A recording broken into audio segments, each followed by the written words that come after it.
Hey everyone, it's James Steely calling. Hope you're all doing well. I am apologize for the technical difficulties we had when we were just streaming about 10 minutes ago on the board game Binge Instagram channel. We were getting feedback that anytime I would switch to a like a screen overlay or like sharing my screen where I want to show people the campaign, the audio would cut out. So we're gonna try it again. And see if it's any different.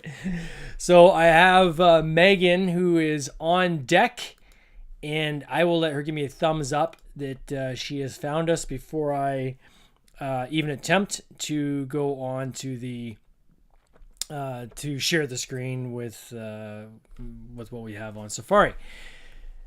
But first, let me just say thank you to everyone who has been part of this campaign, part of our journey up until now. It's been quite a ride. We've been now, by we, it's predominantly me, obviously, but I do have a good support network around me. I got Adam, who's co-designer of a lot of the games that we have in the market. My brother, family, obviously supporting us. Friends have been very, very gracious with their time and putting up with us with playtesting and things like this. And then Megan, who's my niece, and she's a designer of bunny drops and has been a big cheerleader as well. So I want to thank everyone that's been part of this. We launched today our campaign for Cities of Venus Survivors. So this was a standalone sequel to Cities of Venus Lost Contact, which was the game we launched a year and a half, 2 years ago, I guess now. And that game was, which is here behind me, had a lot of iterations where we added a bunch of stuff after the campaign finished. And one of the things that we added was we gave it a subtitle of Lost Contact. The reason we did this, about halfway through our campaign, we knew we had some ideas of things we wanted to do or areas we could take this story. And it crystallized in my mind and Adam's mind really quickly that there's a big story here to tell. And so that people could tell the difference between the different games, because everything will fall under Cities of Venus as kind of like a universe, as a story universe, is important that each game had a very distinct title so that people could tell them apart. Part of this, too, is because we have these uber premium boxes that we've been putting the 6-player version in. And what we're finding is that they look really cool on shelf. But right now, it's just we've got Chronicle 1, Chronicle 2. And then on the front, the medallion will change and then the name will change. So anywhere we can kind of separate them a bit to make it easier, that's why we did that. So Cities of Venus Lost Contact. It was kind of a worker placement-ish, more of a resource allocation market kind of mechanic, where you are trying to build your city up to be as No, okay, so she says, hey, sorry, everything sounds great. Okay, so that means it's good. It's Megan just chiming in. So the intent here was to, with Lost Contact, was to build your city, make it as populous, as wealthy as possible before you lost contact with Earth. And when Earth is communications cut off with Earth, that triggers the end of the game, and whoever has the most flourishing city wins. That game is literally delivering as we speak. Some people have had it for a few weeks. We've got different things that have happened around the world in terms of timing. Unfortunately, when things go by cargo ship, like we have in Europe right now, there's a congestion at the port, so it's literally sitting in the bay waiting to come in. So this is delayed. European backers haven't got that game yet. Most US backers have. Canadians will start getting theirs in the next couple of weeks. So it's kind of been a little sporadic. So some people might know what I'm talking about. Others might be wondering what is Lost Contact. So that's what Lost Contact is.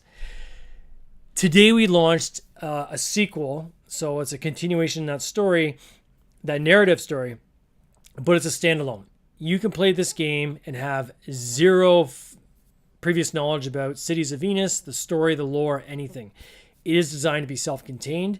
And Cities of Venus Survivors, what this game is about is you are a miner in these big mechs that go down to the surface of Venus. The pressure's really high, so you have to be in these big, giant mechs.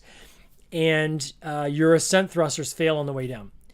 And when you're down there, you start getting signals you start hearing from the distance, and you realize that there's still cryostasis pods out there that have landed intact. So you realize that there's survivors out there that can help you fix your mech, and also survivors that gives you new purpose. You want to get back up to the surface. So this game is you're using dice. It's a dice manipulator. You're operating your mech, which is your primary player board. And then you're using that dice manipulation to explore the terrain, the surface terrain of Venus. We got Cesar Delgado just joined us. How are you doing, sir? Wow, what an honor. Cesar is a very talented artist on a game called Schooled, which is on Kickstarter right now. We just interviewed Richard McCrae this afternoon. Check it out. Cesar's super talented. He did Bunny Drops. He did Hamsters versus Hippos. He did the cover of Garden Geckos in that campaign. Super talented dude. Thank you for joining us, my friend. Anyways, so Cities of Venus is survivors. You're operating your mech. You're exploring the surface. And the way you explore the surface is you're laying down these polyomino shapes that act as kind of how your mech is exploring the terrain. You're trying to find survivors. You're trying to find broken mech parts that you can use to fix your mech and make it operate better. And you're trying to find the universal power source, this mineral, which is called Venite, something that we've made up for this universe, but it's a mineral that is found on the surface of Venus that helps power the floating cities. It helps power your mech. It helps power everything. So you're trying to find that. And in this game, there's Venite that's refined, and there's Venite ore. Venite refined helps you unlock booster dice or power boosts, allow you to roll even more dice on your turn.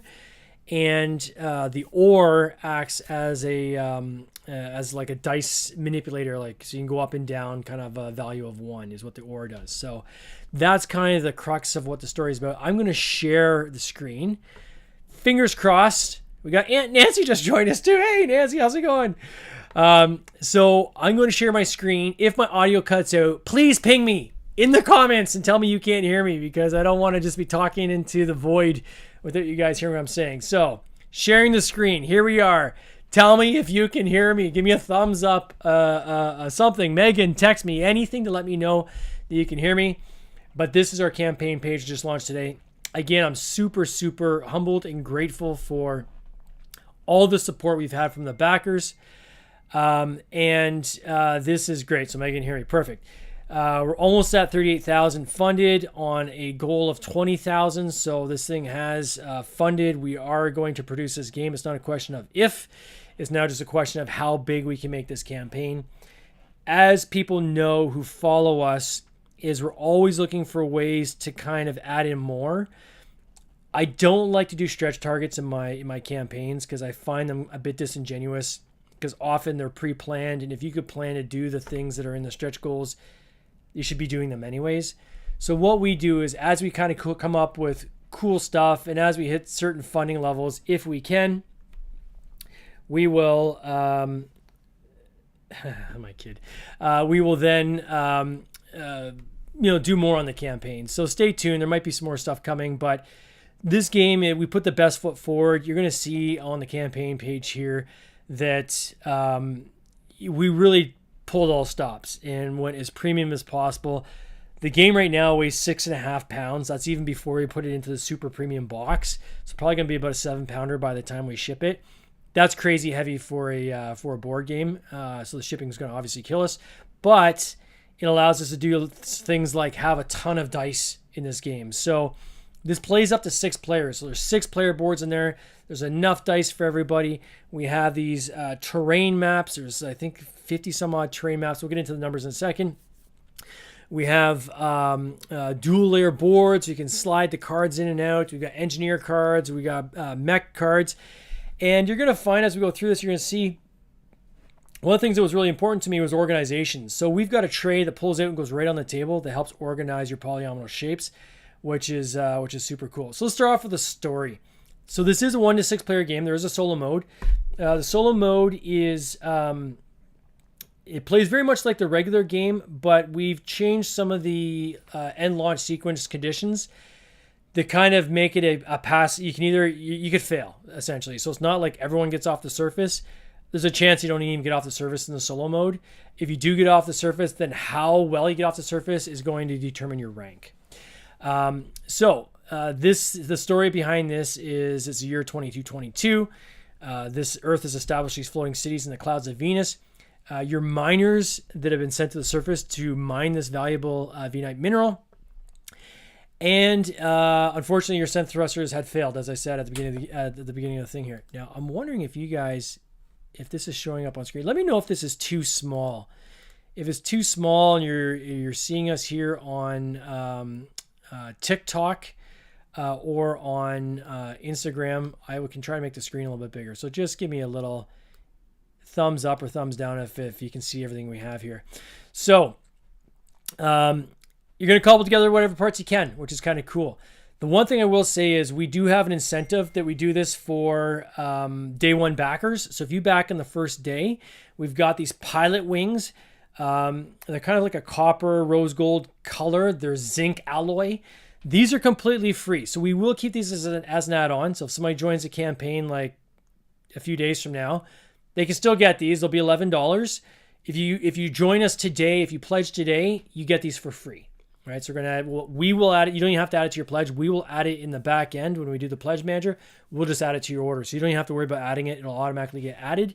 But again, high value to these, and it's exclusive to you as a free item if you're a day one backer. Now, we define day one backers as the first 72 hours.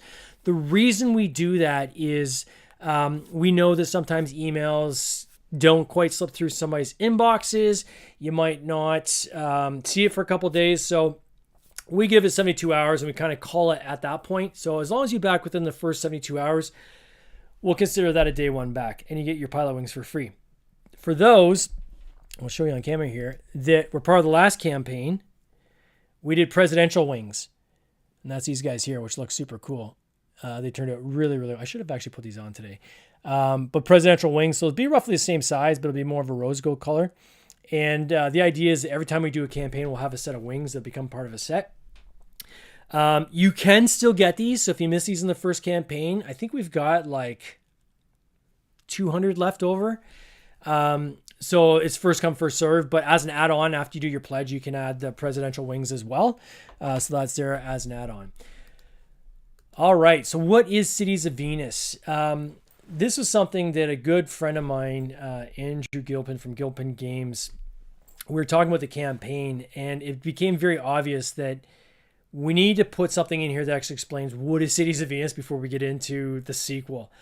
So essentially, Cities of Venus is a story environment that's set in the near future. Its ideas are based on what humanity might actually encounter when trying to inhabit other planets. We had in our first book, we'll probably do it in this book as well. We go through the science, actually, of what it would be like to settle Venus. A lot of people think this is sci-fi and fantasy, but there's a lot of scientists around the world that actually feel that Venus might be a better candidate for human exploration, having habitats on other planets, maybe be a better candidate than Mars, for a couple different reasons. One, Mars is like 2/3 the size of Earth. So if you go there and live for any period of time, you're not going to come back. You're going to have too much bone density loss and your organs won't be able to handle coming back. There's actually been movies based on that. Mars is a very, very harsh environment. The atmospheric pressure is, I think, 1/10 of what is on Earth. So you always have to wear a pressurized suit. You'll never be able to go outside without a suit on. It takes 2 years to get there. The launch window is only every 2 years.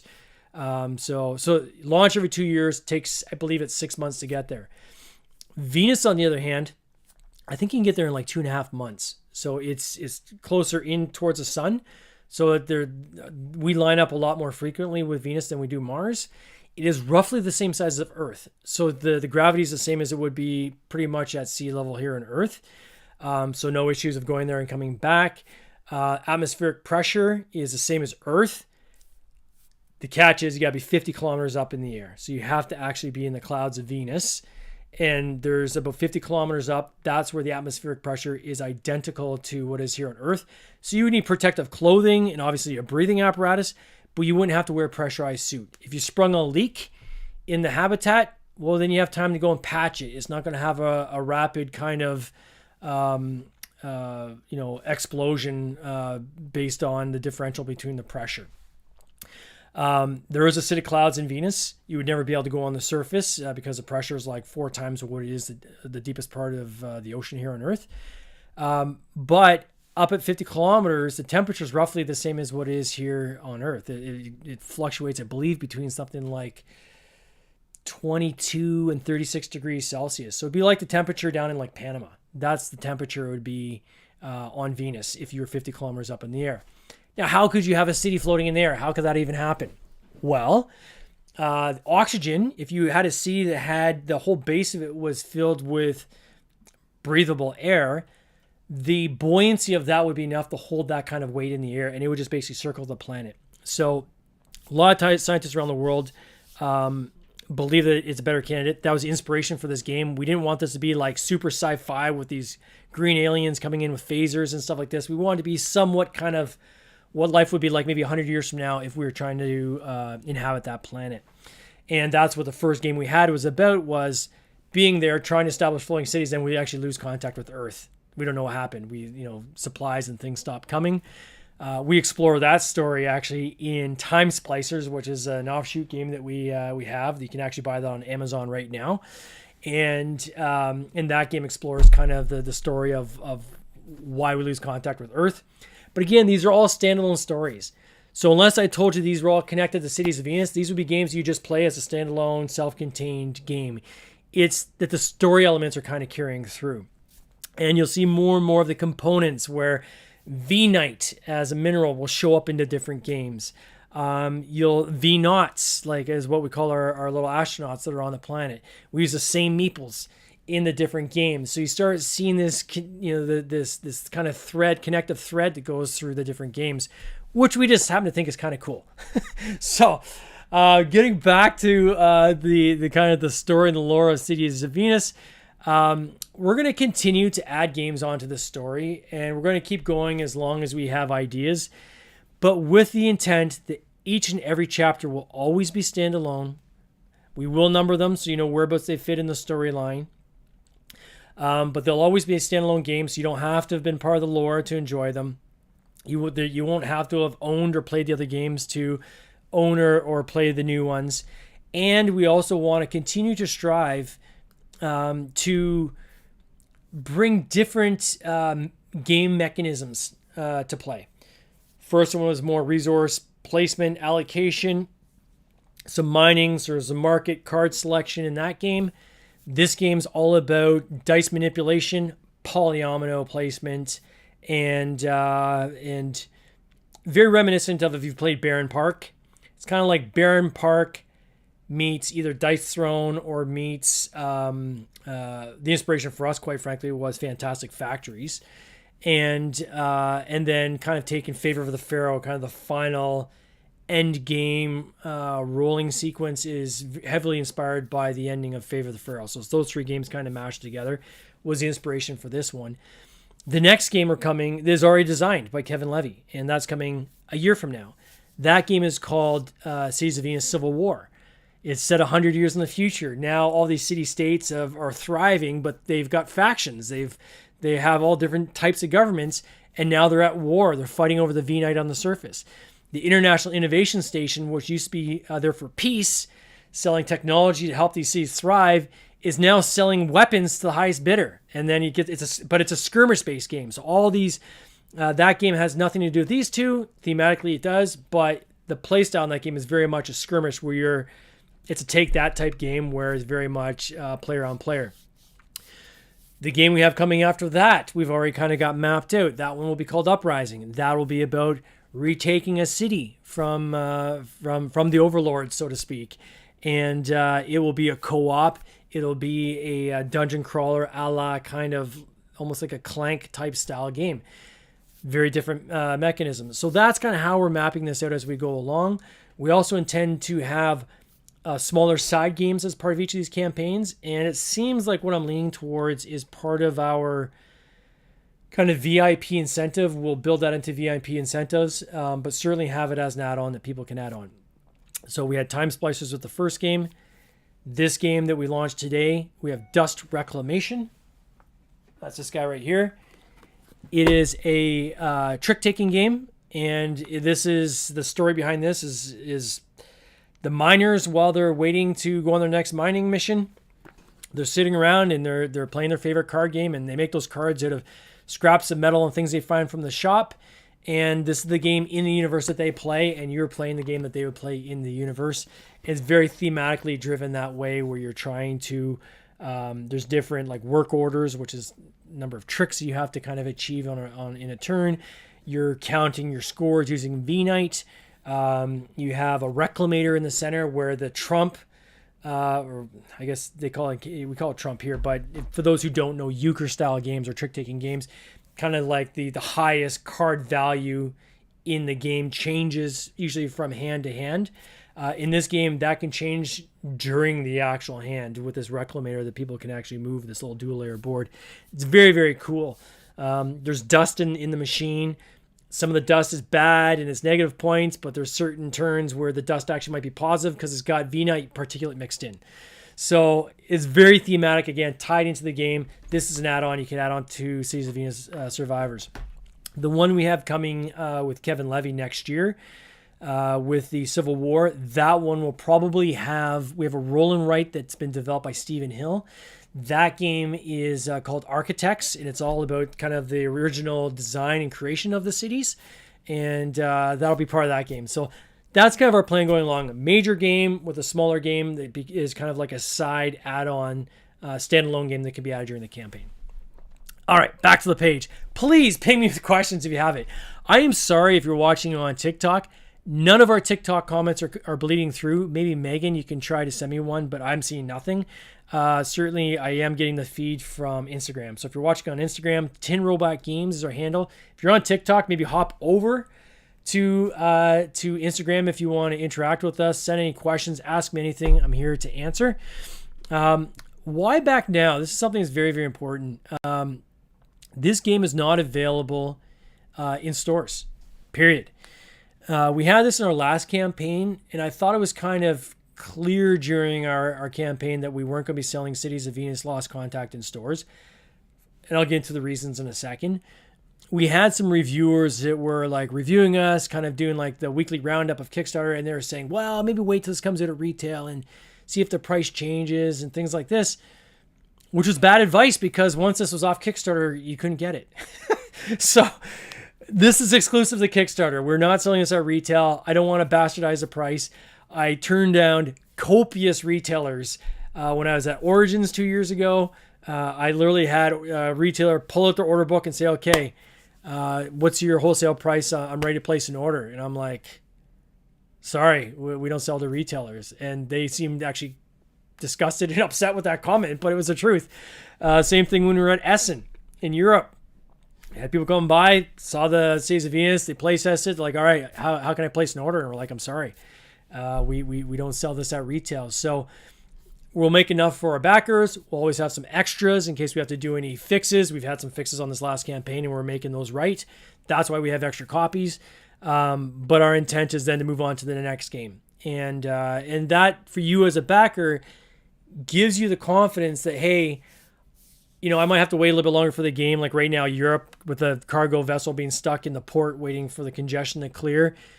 You still have the confidence in Europe that some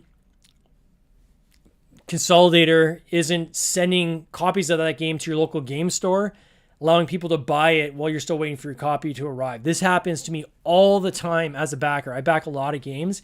It drives me bananas when I go into a store and I see a game that I've backed on Kickstarter. I've supported the designer and the publisher, and the store has a game before I do. And if I had waited, I could just bought it there. It would have been cheaper. I don't want that experience for our backers. And so for me, I'm highly, highly protective of this. Even when I put stuff on Amazon for Tin Robot Games as a whole, the reason I do that is so I can control the Amazon listing. It allows me to control the communication, and it allows me to put cease and desist in place for if there's a store selling, say, bunny drops, for instance. I can make sure that store is not going to go and start undercutting the entire market and just liquidating its stock because I own the Amazon listing. So I do that to protect the backers. I respect, quite frankly, the trust you put in me, the investment you put in helping us see this vision, and I want you to feel comfortable and confident that we're not undercutting you as a backer, right? So that's kind of why we do that. So, long story short, not available in stores. So how to play. So as I said, it's a simultaneous play game. You can wait for each person to take their turn, right? So it's not like kites, where you have like the little kite cards and you're turning the little sand timers and everything is like timed. That's not what we're talking about here. What the simultaneous play means is as you are operating your mech and rolling your dice and adjusting your dice, someone else can be doing the same thing on their board. And you can wait, because sometimes people like to wait and see what other people are doing, or if there's new players, that's fine. But if you're all comfortable with the game, you understand the game, it is very easy for everybody to do their thing. And then you have your marker that you flip over. And if everyone, if their color matches, then you move on to the next round. And I see Megan. Yeah, send me 2 smiles. I'm so sorry, Megan. Anybody on TikTok, yeah, your comments are not coming through. And because I'm doing it on my computer, I cannot see anyone's comments on the live stream. So please join us on Instagram today if you don't mind. And if you want to ask any questions, literally I'm here to answer anything. On Instagram, we're at Tin Robot Games. Tin Robot Games. That's our handle on Instagram. You'll catch us live here as well. YouTube as well, quite frankly, on at Board Game Binge. And if you have any questions, that's feeding through those 2 channels, I believe, but not on TikTok today. I'm so sorry. As I continue. So at the beginning with your mech board, you're going to roll your dice. You're going to manipulate the dice, different combinations, very much like a Yahtzee style. So you're going either for runs, all of a kind. We have a full house option in the board that unlocks things. We've got areas where you can just literally, if you have extra dice that you can't do something with, you just places you can put them. So you're always getting stuff. And the key for us, we want to make sure that you never had wasted dice in this game. It's very rare that happens. You unlock pieces. Once you unlock those pieces, these are the terrain little exploration maps. So again, this represents your mech from a topographical standpoint, exploring the surface. You're trying to find survivors. You're trying to find V-Knights, as you can see in the GIF we have here. And then that goes into your board. The engineers you rescue then allow you to operate your mech better. You can manipulate your dice differently based on the cards you plug into your board. Each card does different things. Some allow you to turn a die into an actual number. Others allow you to move your dice up and down by certain values. Others allow you to flip your die over. Others allow you to re-roll dice. We also have these mech parts that you can find along the way by getting, I believe it's a 3 of a kind. You can draft a mech part card. The mech part cards, if you get 4 of these cards, it unlocks a fuel rod. I'll explain for fuel rods in a second. But also each of these cards are a one-time use. Think of it like almost like a broken part you found on the surface. You find this part, plug it in the side of your board. It allows you to manipulate your dice one time. And it's usually a powerful manipulation, but it's kind of a one and done. You can't carry those through to the end of the game, so you want to kind of use them as you go. Then we get into these fuel rods. So the objective of the game is it's a bit of a race where you want to get 5 fuel rods. The first person to unlock 5 fuel rods is going to trigger the launch sequence, which then goes into this final kind of showdown. And how you get those fuel rods is really 3 different ways. One way is if you get a 5 of a kind, that unlocks a fuel rod. If you can, as I said, put 4 mech parts into your board, that unlocks a fuel rod. And if you fully cover one of the terrain cards, one of those maps where there's no spots showing, that gives you 2 fuel rods. So there's multiple paths to trigger that final launch sequence. But when you play this game, you are always best served to try to approach it from multiple paths at the same time. You definitely want to get a combination of survivors that you rescue. Before you trigger that launch sequence, you want to get some V-Knight ore, which allows you to manipulate your dice up and down at the end of the game. You want to kind of set yourself up optimally before you trigger the launch sequence. So then when you go into that final launch sequence, you have the best chance of winning. And what we wanted to design in this game was, for me, I often when I'm designing games, I build in things that bother me in other games, and I try to overcome them in my own designs. One thing I really don't like in some games is when someone starts pulling ahead, it's obvious that now you're going through the motions. That person's likely going to win the game because they're so far ahead of everyone else. And we didn't want to have that experience in this game, that someone races and gets all these kind of fuel rods, triggers the final launch sequence, and then they win the game. And you kind of think, well, what was the point of me doing all this other stuff, right? Or when we do the final showdown at the end, what's the point? That person's obviously going to win because they've triggered the launch sequence. So the way we've dealt with that, and we keep people engaged all the way through the game, is simultaneous play. So something's always happening. There's no downtime in this game. 6 players can get through this game in an hour. 6, right? So 2 people, when the reviewer said they got through in a half hour. It plays quick. There's a lot of meat here on the bone, but because you're all constantly doing stuff, the pacing's very, very good. If you're just joining us on TikTok, please join us over on Instagram at TinRobotGames so you can comment, because we can't see any comments right now on TikTok. It's not coming through into our feed. So the way we handle that is we people are doing stuff throughout the game right up until the end. If somebody does a mad dash to get as many fuel rods as possible and get their 5th fuel rod and trigger the end of the game, but they don't focus on anything else, they're in a very bad spot. Because yes, they're going to go into the end of the game with more dice than everyone else, because every fuel rod, you get an extra booster dice at the end of the game. So you get your core 4 dice. And then if you had 5 fuel rods, you go with 5 more dice. So you have the end of your game, you got 9 dice. Someone else might have 8. Someone else might have 7. However, if you didn't rescue any engineers, there's nothing you have to manipulate those dice. So you roll those dice, and you're trying to get an of-a-kind sequence in the highest of-a-kind sequence you can. But if there's no engineers, you can't manipulate any of those dice. If you didn't save any V-Knight ore, which allows you to go up and down a value, you can't manipulate the dice. The only way you can manipulate the dice is your player board itself has areas where you can sacrifice dice to manipulate a different die. We designed it that way very specifically because we want people to have a chance. This is what I love about Favor of the Pharaoh, where I think they really nailed it. It's a dice chucker as well. That one is pure dice chucking. There's nothing else. It's like almost like a bag builder with dice. You're building. It's like a dice builder. You're getting more abilities with your actual dice. And you're adding more and more dice to your roll as you go through the game till you get to the end and you trigger the end. Then you go into the showdown. And yes, the person that triggers the showdown is going to start with more dice. Yes, the person that gets there first is going to have an advantage because they have more dice. But if other people played smartly along the way, even if they don't have as many dice as the person who initiated the sequence, based on how they set themselves up, they still have a chance. The person that triggered the sequence has a better chance, but they are not guaranteed to win. Depending on how fast they went, they drastically will reduce their chances of winning if they're not setting up their mech to be properly optimized. So we did that because I always wanted people to be able to have a chance right up until the very end. And that's the exciting part about this, is when you get to the end, you have everyone rolls their dice. They get one roll, then they manipulate the roll to see how the best of a kind sequence they can get. Whoever has the largest number of dice that match numbers is going to win.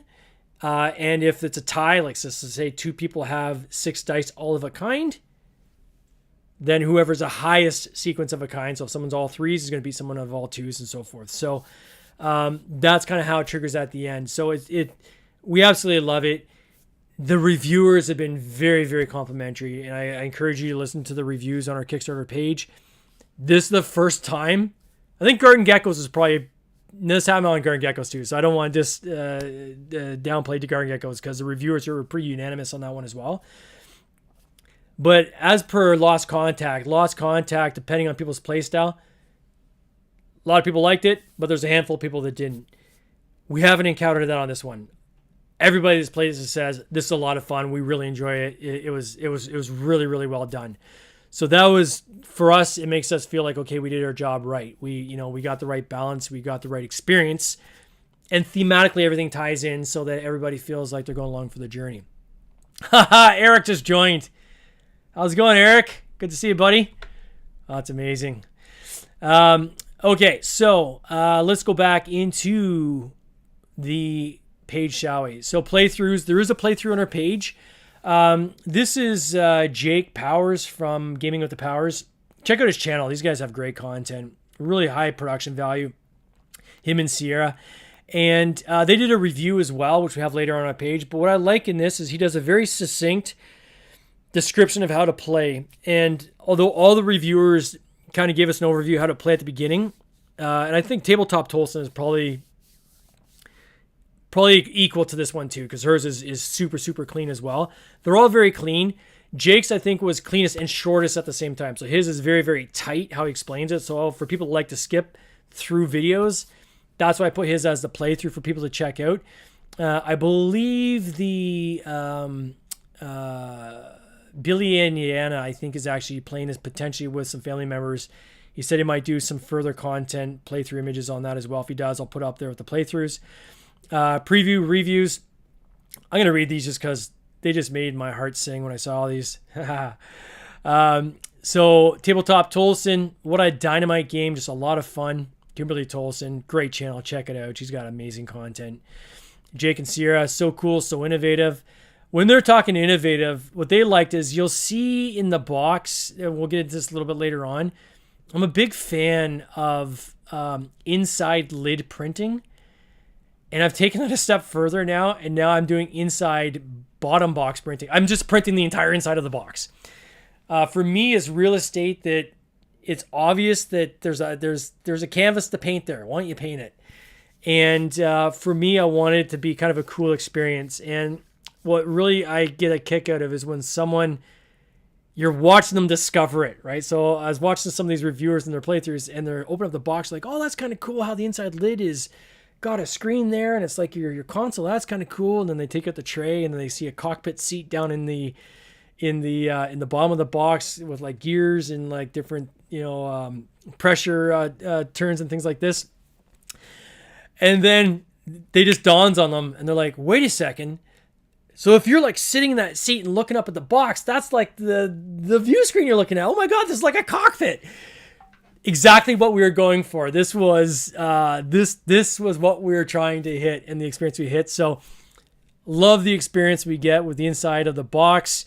Then we got to Lola and Sean from Inspired to Game, two fellow Canadians. Again, great content. I've loved seeing this guy's channel evolve. They're relatively newer channel. I think they've been going for about 3, maybe 4 years now. But man, have they really upped their quality, and they're so succinct when they explain games. I would actually probably say Lola's is probably the tightest explanation of how to play this game. Yeah, I got to give it to Lola. Hers is like, she explains this game better than I could explain this game, and faster. So watch her video. It is so good.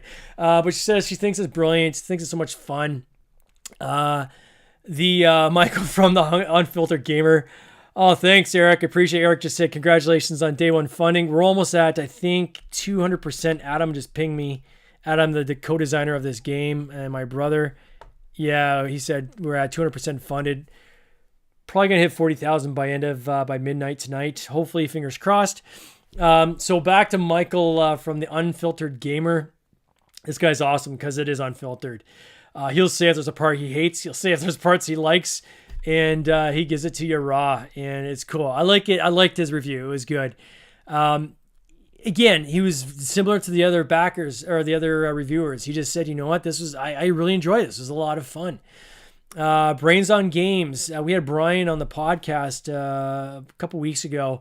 Dr. Brian McDonald, he works with a lot of kids and kids assessments and helping them with learning disabilities and so forth.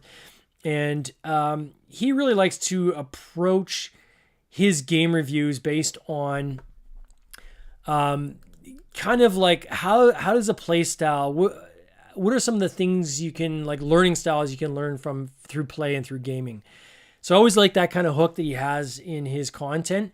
But his comment was, it's very different than the first season of his game, but you can see the theme carrying through. He actually had a lot of sound bites. I struggled to pick the one I wanted to go with because they were all good.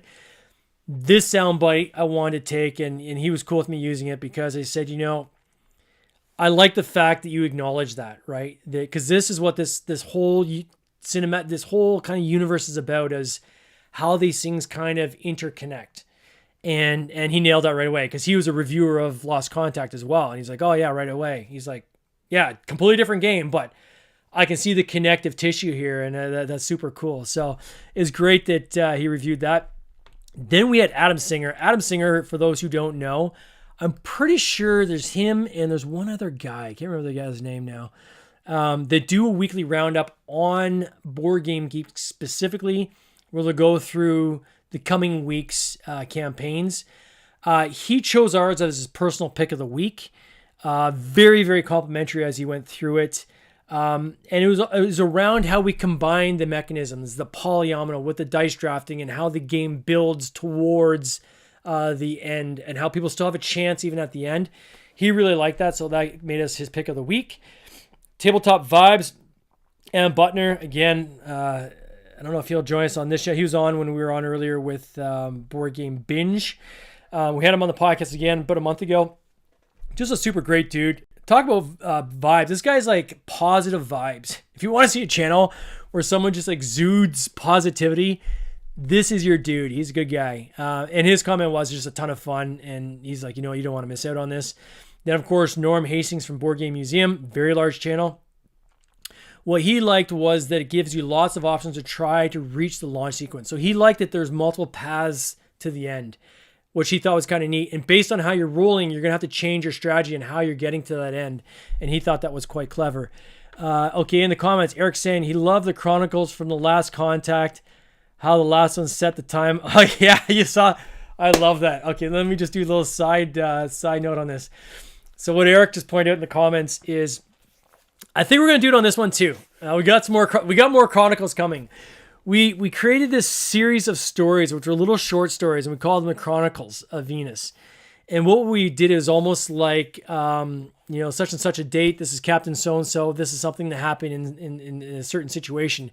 But each of these short stories, we tied into story elements of the game, right? Like, because in Cities of Venus Lost Contact, bad things keep happening. The events just keep setting you back and crushing you.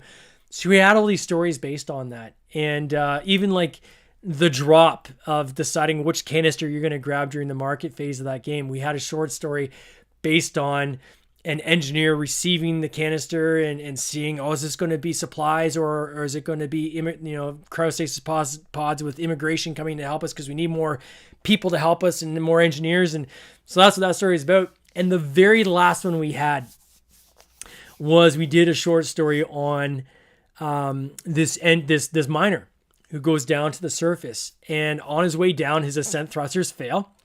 And then when he lands, he realizes it's a one-way trip. He's not going home. In the actual game, you're sacrificing people to actually do your mining action. So it was kind of thematically tied into that. But as part of that, we came back within a part two, almost like an epilogue. And so the first one is the first story as he's talking about mining. He's like, you know what? I know that this is it. I'm done, but I'm not just going to kind of hang up my wings and resign myself to my fate. I'm going to mine as much Venite as I can to at least help give people up above me a chance, because they need the power of the sea. They need the supplies. They need these resources. So he goes as much as he can to mine as much Venite as he can, and then he attaches the last ascent balloon to send the Venite up. And then he sits back and he can see the power starting to dim. He can see the light starting to flicker on his mech. His mech is starting to fail. And he can hear people cheering over the audio, right? Up from the surface, cheering him on and saying, you're such a hero and thank you for your sacrifice, right? It's kind of a sad story when you think about it. After the campaign was done, we did an epilogue. And the epilogue was based on back to that guy again. And as his dashboard is flickering, all of a sudden he hears some beeps and he can hear some things in the distance. And he's like, wait a second. And he checks his console and he realizes that there's cryostasis pods that have arrived intact on the surface. And then he's like, you know what? I'm going to approach this with renewed hope. And maybe I'm not done for it, but maybe I can save someone else. Maybe I can still do something else in this time I got left. And that was a lead into this. That's the story of this game, right? So thanks for pointing that out, Eric. As you can see, I'm so passionate about it. It just tickles me when people pick up on these kind of things, and it makes me feel just warm inside. Another thing I had, someone said in the comments, it was only like 4 months ago. And so you gotta imagine this is like a year and some after the campaign was done, and we're getting ready to start shipping. And one of the comments on the page was, one of the backers said, "It just dawned on me that the logo of Cities of Venus, that glyph, is the solar system, right? It's the sun, Mercury, then the one dot that's hollow in the center is Venus. The dot on the end has a little dot above it, which represents Earth and the moon, right? So that's the 3 inner planets. That's what that glyph represents. And we did it in a subtle way to pay homage to Venus, but in a subtle way. And when someone sees that and they realize what we've done, and it's that aha moment, that's what, that's what keeps me going. I love that stuff. I always look to bury these kind of things into our games, and this little discovery elements I find is just so much fun and so cool. Anyway, I digress. Thanks, Eric, for sending me down that road. I absolutely love it. Billy Indiana. I love Billy Indiana's content. He's such a great content creator. His comment was, this has got a lot going for it with quick gameplay. It's easy to teach. He played it with his wife. Again, he's playing with a larger player count with his extended family, I think, this week. The one thing I would say about the play style of this game, and this is something that Brian McDonald from Brains and Games brought up, is it plays very different at different player counts. And that's by design, right? So at a lower player count, 2 players, there's a limited number of engineers available. And those engineers help you manipulate your dice throughout the game, and then especially in the end game. So it's a race, right? The 2 people are racing to try to get those engineers as fast as they can. A higher player count, like a 6-player count, there's a lot more engineers for people to rescue, but there's limited polyomino shapes, right? So now there's a race to get the right polyomino shape for your board, so you're not missing out and there's something you can't fill in. So it almost flips on what the race is about as the player count grows, which we thought was kind of a cool way to add variety to this game as you're playing different player counts. Eric is saying a week ago he was telling the story to his mom and was getting emotional just telling it. I almost tear up every time I think about it. We've got some more stories we've been working on. There's a cool one that Kevin Levy just wrote, and I think he's going to do some tweaks to it. It was more in the context of going into the next Cities of Venus Civil War. But it's a cool story too. We're going to have some more stories coming out through this campaign. Stay tuned. It's the heartache doesn't end there, my friend. There's more to come. Trust me. All right. So the tiers, we got different pledge tiers. So because we're in Canada, the way Kickstarter operates is we can only, it locks everything in Canadian dollars, and then it exchanges it into the other currencies based on whatever the currency rate is of the day. So unfortunately, we have to kind of put in what this roughly represents, but we don't know. So I know that right now, based on the exchange rate, this is around $80 US. Even over this month, that's going to float up and down probably by $3 or $4. We can never get to that exact amount. My hope someday is that Kickstarter allows all campaigns to do their campaign in US dollars, and then just when they send the money to the publisher, they do the exchange before they send it. But they will not let you put in US dollars unless you have a bank on US soil and a business on US soil. So that's why the pledge kind of amounts seem a little wonky sometimes when you look at these in different countries. So we've got $80 US for the 4-player game, much like we did with the last campaign. Not everybody needs 6 players, so we had a lower cost for people who want to get into the game at a lower cost. You still get all the same experiences as at the higher player count. There's just not as much stuff because you don't need as much stuff if you're never going to play with 6 players. Still plays the 1 to 4. The 6-player game is what we call the Ultra Premium. This one is $100 US. This is the one that comes with that gift box style that I have here behind me. So let me just move. Woo! There goes time splicers. Thank goodness I got more of those. Okay, and Okay, I'm standing up.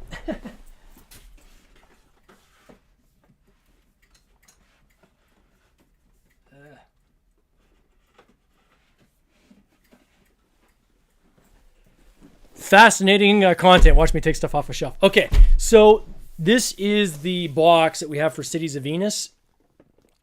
And it has got a super cool kind of presence. So we've done the same thing for Cities of Venus Survivors at the 6-player count. So the box opens up like so. Up like so. Ugh. And then the inside opens up. So you have this reveal. We got a metallic, I think it's made of it's made of iron, I believe, on the front, but this is metal, this planet. So Cities of Venus Survivor 6-player count is going to be the same uber premium box. And when you sit it on a shelf beside this one, then it'll have the Chronicle numbers. So you'll have Chronicle 1, Chronicle 2, and you can basically stack them on your Calyx like this.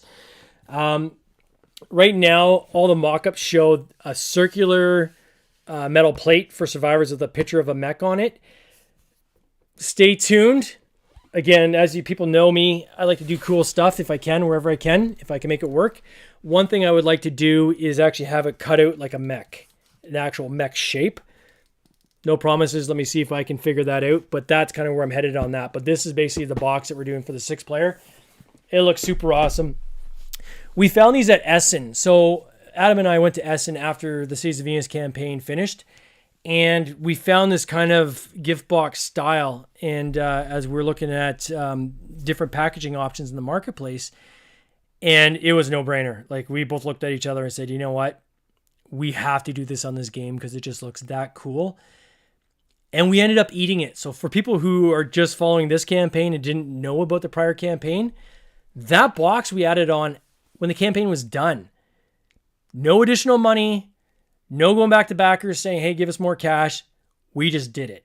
And just to let you know, this versus a telescoping box ain't cheap. So that was something we did as our thank you to the backers, because for us, it was more about kicking off the universe, kicking off the story in the most compelling way we possibly could. And if it meant us eating a boatload of cost to do that, we did it. We did a little bit of a little mini fundraising where we had these little foil card packs. So we created 3 kind of unique cards that were specific just to these foil packs that people could add on if they wanted to. Voluntary, they didn't have to. We're still doing that regardless. Those funds went towards helping fund this box. It didn't cover it all. We still ended up eating quite a bit on that. But it set us up for this current design aesthetic that we have now going forward. And we couldn't be any more happy and excited with it. So I hope you guys love it as much as we love its presentation and how we create it. All right, so back to the components. So what's in the box? Still ultra deluxe box. Even if you're getting the telescoping box, it is still inside lid printing, inside base printing, thermoform tray. So you've got your dual layer boards. So you got 4 dual layer boards that come with this. 12 marbled core dice. These are uber premium dice. The same dice we have from Cities of Venus. So again, this is where we have the thematic, the game components, that connective thread going between game from one game to the next. The 12 translucent pink power boost dice. Then we have, thanks Eric. Eric just said the box is gorgeous, so I appreciate that. Again, if you're joining us now on TikTok, hop on over to Instagram at Tin Robot Games so you can comment and interact. Unfortunately, we're not getting any of the messages through from TikTok, but we have a full feed here we're getting on the Instagram side. So please join us on Instagram at Tin Robot Games, at Tin Robot Games. Comes with 30 rescued engineer cards. One thing we're going to talk about later on is the artist on this is a Canadian artist named Joe Masson. Super talented guy. I'm so happy that we brought him onto the team to do this artwork. He's also working on the artwork for Civil War. He'll be the artist, I think, going forward for most of this universe. Very talented guy. And I'll get into that one. I'll talk about it now. So one of the key things that on the artwork that we know there's a lot of heat right now in the industry around AI art, right? The concern I had continuing with the prior team was that some of the elements the newer elements they were working on, I wasn't entirely certain they weren't using AI tools to assist with that. Maybe they weren't. I know for a certain on Lost Contact they didn't, right? So on the original Lost Contact game, that was all hand drawn. I saw the sketches and everything before they colored them in and everything like. So rest assured, no AI art on Lost Contact. However, I had them do a couple concepts going into this game, and those concepts I was a little more not sure. Let me see the sketches. Oh, there's no sketches. Oh, so we changed the artist, and I reached out, and Joe Masson is Canadian, so he's local, so better able to verify in the years to come. Supporting, again, a local Canadian artist. For me, it's important to support the local art community as well, wherever we can. We've used AI art on other games, and full disclosure, we've done that. I'm not against AI art. I'm against using AI art. If you have the ability to use an artist, use the artist. In some cases, it's just not feasible, especially with some of the Adobe tools right now. If someone says, don't use AI art in any or AI tools at all, it is impossible to do anything without AI tools. Adobe has it baked in. Canva has it baked in. Photoshop, before you used to have to use a clone tool, right? If you want to extend kind of your texture to give you a little more aspect ratio. Now you highlight that and say generate, and it'll do it for you. It's going to get more and more difficult to do that. So for me, it was about, I can still control character design. That's something that we can still definitively put in a human's hands. That's why we want to link up with Joe, because again, I love the fact, you're going to see later on this page where we've got an animation where you can see his process. You can see him literally erasing stuff and flipping it and trying different things and coloring it in different, and not me giving him feedback and him changing the logo. And it's cool. It's a cool process. Very collaborative, and I'm supporting locals. So that's why we're doing what we're doing with Joe Masson. So back to the website, we do have these discarded mech part cards. You'll have those in the market in the game. We have 22 double-sided large terrain map cards.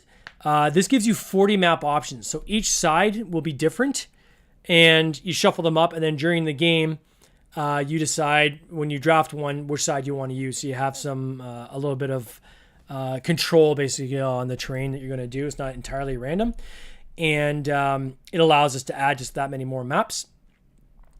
6 or 4 of them in this case will have the mech on one side. That's to indicate that they're the first player. That's your starting kind of terrain tile. Your starting map is the same for everybody, and then it drastically changes from the moment you lay your first tile. Removable resource tray. This was very important for us that we had this and we nailed it right. 130 polyomino tiles fit in this tray. So they come as punch outs. You punch them out, you fill them in the tray, you throw out the punch outs, and then the game box will then fit nice and snugly together. It also holds 32 acrylic V-Night ore gems. They're this opaque black. 56 acrylic V-Night pink gems. These gems are the same gems that we use in Lost Contact. They're the same gems that are in Dust Reclamation. All right, so again, we have that connective threads. Painted wooden V-nuts, these little astronauts painted on both sides. There is variability in them because they're literally painted by hand. The mask is put on by hand by workers. You get 16 of those, the same as we have in the Lost Contact game. And then we've got the fuel rods. There's 20 of those that are painted and screen printed on both sides. And then you get 4 turn complete indicators. There are these discs that you flip over one side or the other. Blue on one side, pink on the other. Easy to read visual rule book. I think it was a Board Game Rundown that made this comment on both Guardian Geckos and on Cities of Venus Lost Contact. What they coin as low rules overhead. And what he meant by that, it was Tim that's talking about that. He's like, what I like about these games is I'm not reading an encyclopedia to try to figure out this game. I can get the gist of this game very, very quickly by just reading through these rules quickly, enough to get it started fast. That was one of the tenets of our companies. We really wanted to, in most of the games we produce, we want you to be able to teach the game in 5 minutes, set up in 5 minutes, take down in 5 minutes. I want your time spent playing the game, not trying to figure out how to play the game. And so we try to make these things as easy to understand as possible. And then the complexity and variety is based on how the cards come together. Like Cities of Venus Lost Contact is very much like this. It's in the cards and how those cards mix. That's where the complexity is. But the core steps you go through the game, once you play 1 or 2, 3 rounds, you get it. Okay, I know the sequence of the steps I have to go through each time, and where the magic and kind of the secret sauce is how these cards mix and match and the variety that comes up and the choices I make to expand my city and so forth. This game is very similar to that. You can download the rule book. There's a link at the bottom of the page, and you guys can read the rules for yourself and decide for yourself if it explains it enough for you. The 6-player game, so I'm going to go over that really quickly. So as I said, you get this the Ultra Premium box, the presentation box, Spot UV on the logo, screen printed, metal plate, linen finish, of course. There will be a linen finish on the telescoping 4-player box as well. When you open this up, you're going to have kind of these, again, you got this, it's almost like you're opening up the dashboard of the cockpit, right? And you're looking at your different display panels and the different engineers that are working in the mech. Flip up the top lid, you've got your display panel, and then in the bottom of it, it's tougher to see in this image, but it's actually a cockpit chair with pipes and different pressure pipes and things all around you, and it gives you the sense that you're kind of condensed tightly in this mech as you're kind of operating it and keeping it going. Then we get into the board. So now you got 6 dual layer player boards, a crap ton more dice. So 20 marbled core, 20 pink, translucent, 30 rescued engineer cards, 35 discarded mech part cards. Now we're up to 28 double-sided large terrain map cards. That's 50 different map options in this game. 130 polyomino tiles with the tray. Same number of polyominoes in the 6 and 4 player. The gem count goes up though. So now we got 48 acrylic Venite ore, 84 acrylic Venite gems, and then 24 painted wooden Venots, 30 fuel rods, wooden screen printed again, and then you got 6 turn markers. And the rule book. We have a comparison chart. People like to know, okay, well, what's the difference between the 2 games? So here you have a side-by-side. You can see exactly what the difference is between the 2 games. And then we get into art by Joe Masson that I was talking about earlier. Let me just move this down so you can see it. And again, this is an example of, and I got one of these for every character he's drawn. I could just stare at these all day. And it shows how he kind of draws in. You can see the shoulder thing. He did his first kind of design. I'm like, hey, can we change that shoulder patch to be more the V, like the Cities of Venus glyph? I think it'll kind of fit our design a little bit better. So yeah, you'll see as he goes through, he'll actually change that. I think at the end when it shows it, it clipped off. That changes to basically the Cities of Venus glyph. I like this guy's creativity. He's like, hey, what if we had like this suit that the guy has to wear that because when he's in the power room, it's got all these knobs and things like that to act as kind of like power dampeners from a safety standpoint. It's basically just absorbing the power as he's working in that room so it's not shocking him. And I'm like, that is such a cool idea. Let's do that. So we end up building that into this character design, which I thought was really cool. A little side note is one of our cards you're going to see has Kevin Levy, who's the designer of Civil War. He is, we used his likeness in one of the character cards you're going to see in this game as well. There's the link to download the rulebook. No stretch goals. All right, so let's talk about no stretch goals really quickly. Man, for me, I finally made a decision 3 or 4 campaigns ago. You know what? I'm not going to come up with all these fake stretch goals just to give people back what I'm already going to put in the game. And that is essentially what the dance was, right? It was like, okay, if we hit this level, we're going to do spot UV. If we hit this level, we're going to do linen finish. It is less complicated for me to just make the game like that from the start. Because guess what? Then when we're done funding, I can now get into pre-production right away because I've already worked out all the production. I've already created, the reviewers, they're not getting it's a production copy. Like an actual production copy they have in their hands that they're playing with. We're going to make some tweaks to it, obviously, but it's come off the factory line, right? So that's the kind of quality that you're going to get. And for me, I'd rather the more I can consolidate this into, here's your two options. I'm going to make it as best as I can, and I'm going to drive the cost out of it with the manufacturers through efficiency. That is much, much better than me coming up with a lower cost game and then layering stuff along the way, because it's not built like that from the beginning.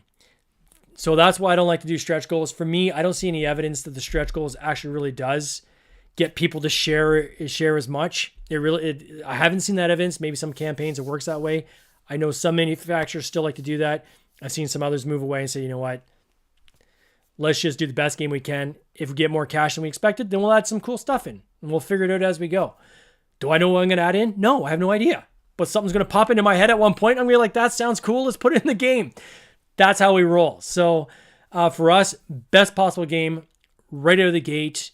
You have the confidence that we're not cheaping on quality. The comments I've seen today, quite frankly, just on our campaign page, where people are like, you know what? I'm so impressed with the care and quality these guys put into their games. I'm in for the next one. And so that's why we do what we do. Back to the website. All right, so if you missed Chronicle 1, people still can get the first Chronicle, which is Cities of Venus, Lost Contact. We don't have unlimited copies. We have, I think, about 150 of the 4-player and I think 250 of the 6-player game. Well, quantities last, but some people may, and we've seen a bunch of people actually back the bundle. Again, you're not going to get this at retail, so this is kind of your final call to get this game. But again, we kind of spell out what this game is about so people know. There is a video that again, Tabletop Tolson, she did one of my favorite videos on the last campaign, so that's why she's highlighted here. Talks about how to play it. Then we made a lot of changes from that game going into what the final product was, what people actually receive. So that's why the video you see down below that. One of our backers did this super smooth unboxing video, which I thought looked so cool, and it really highlighted the end offering that we put together. And so if you click on that, you'll see essentially what it is going to be coming in the box when you receive your game. We embedded that. They gave us a permission to link them in, so we did. Again, pledge options. There's 2 pledge options, 1 to 4 player, 1 to 6 player. You choose. Both of these come in the premium box. So the 4 player, you're getting the ultra premium box with the 4 player of this one as well. Some might ask, well, why didn't you do the ultra premium box on the 4 player for survivors? I have a better understanding of the cost, quite frankly. We lost a lot of money on that box. That's just the reality of it. And the 4-player pricing puts us in the negative with that. So we had to kind of find a way to get the cost down on the 4-player. So for the 4-player, still premium box, telescoping, ultra premium box. That's now in the 6-player game. So that's why I did the difference on this campaign versus the 4 campaign, where it's the same box basically for both iterations of the game. Again, this one shows you what it looks like when you open it up fully versus what I tried to demonstrate on camera earlier. Add-ons, and we get into Dust Reclamation. Oh, I absolutely love this game. So it's a trick-taking game for 2 to 6 players. Yes, you can play it at a 2-player count. The reason you can play it at a 2-player count, and we can see on screen here, is this is the Reclamator that's in the center of the table. You have different cards representing different suits. So there's a color on each side of the Reclamator that shows what suit goes in on that side of the Reclamator. On your turn, you have the ability to swap one of the cards from your hand that match that suit to then take that card that's in the Reclamator. When you do that, you move the gear to another spot in the Reclamator. Now that suit represents for the rest of that hand being the highest valued suit, which means a 1 of that suit will beat, say, an 8 of another suit, right? So that's what we mean by that. And in this game, as we said, we have the V-Knight to keep score. So you got V-Knight, you're actually playing for minerals. And the cards in this game look gorgeous. The artwork we love. Spent a lot of time on the graphic design with this. And then this uses, we have 2 artists that we utilize in this game. So when we did a call out on survivors, we had people somewhat audition, right, for lack of a better word, to be our illustrator going forward. Joe Masson obviously won, and it was who we chose. But there was submissions from others, and we paid them, right? So we still said, like, you're not giving this for free. We're going to pay you for this piece, But based on your piece, put your best foot forward, because we're going to choose who's going to be with us for the journey based on this, right? Because we paid for those pieces, we're able to utilize those pieces in Dust Reclamation. So the artwork in Dust Reclamation utilizes artwork from new artists that we had as part of that kind of competition, as well as artwork we had from Daniel Kuna, who had done Lost Contact. So it's a mix of different artists in that game. Again, want to celebrate those artists. They put their hard work behind it, going with Joe Masson going forward, but their art style fit what we needed for Dust Reclamation. Super cool game. I hope you add it on. It's a lot of fun. $25 to add on to your pledge. You can do that either now, or you can do it in the pledge manager later on. We have a rule book, so if you want to know how to play that game, just click the rule book. I should probably change that image. That's funny. I should rotate to the right so dust kind of goes up this way. That would have made more sense. Maybe I'll change that tonight. Additional add-ons, you can add extra copies on the game. So what we noticed when we did Lost Contact is some people bought like 6 games. I'm not saying buy 6 games, but what was happening is, like, in some of the countries, they were bundling. A bunch of people get together and say, okay, let's do one pledge for 6 of us. So we're basically getting efficiencies out of the shipping cost. Made sense. So there's some areas that we're setting like 6. So that's where this makes sense, that if you're going in on this campaign with other people who want the game as well, and they're within driving distance of you, then put your pledges together and save on shipping, right? So you can do that by doing the add-on of the individual games at this stage and add-ons.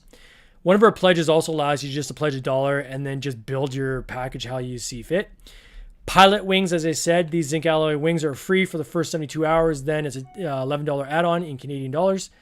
We also have presidential wings. There's some left over from the first campaign.